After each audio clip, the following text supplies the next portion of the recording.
Hello students, this class is going to be continuation of series of other classes which are already posted as class 1, class 2, class 3 like that, and today's topic is on class within another class. Let us consider an example. There is a class called student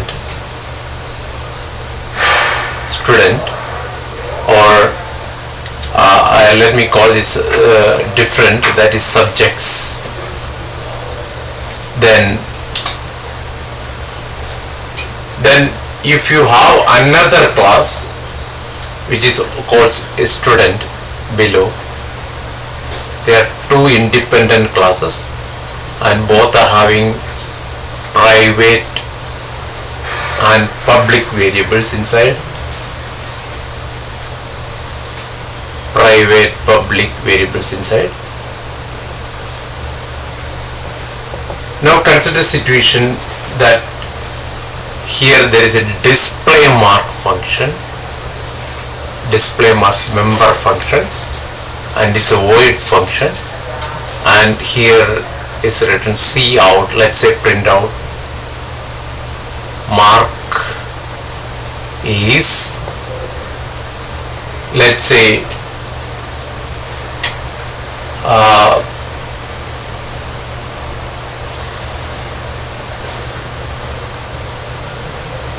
with nothing. Okay, I don't want to write anything here, let's say, and I close this.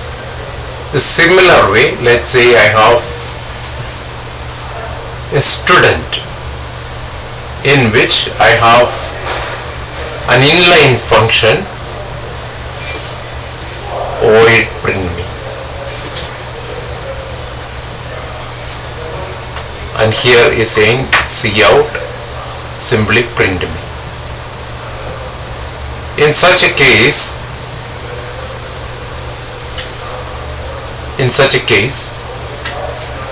if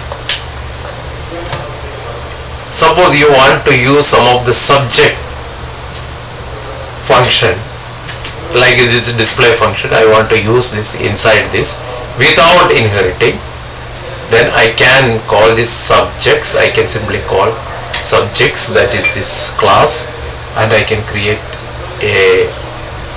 an object like this within this. So how do I call this? Now calling this is like, so I have now subject marks also written here within this class. Now we can call this in the main, integer main. We can say the student J. That means you are creating an object of the student, and this student contains again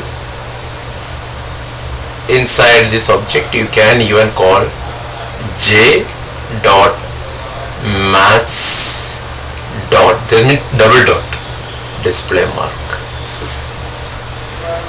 display mark. So that means a double dot way of calling this. Let us practically see how this can be implemented and compiled in a C++ compiler. Like every time I'm let's say I'm cutting and pasting some of the parts into this so that I don't waste time retyping the stuff. And let's say I have a class called subjects which I created like this. Let's say it's here subjects, and there is a display mark function. This is the only function, and I have another class called student which is a totally independent function. But the only thing is here I have the inline void print me function is there, and there is a display mark function here the top, and here I am just calling subjects and object. That means the subject class I am creating an object of that maths. Now in the main I can simply call using a double dot convention. That means I can call the display mark function from the top class. This one I can call from an object of j.mass.display marks, and let us see whether it's able to print this part. Okay, now this is how it is, and I give a file name, I run this. So now here it says there is a comment issue. So it's mass marquees. Where is the mass marquees? Mass marquees in this. Here it is. So it has done the job properly. Okay then, thank you. See you in the next video.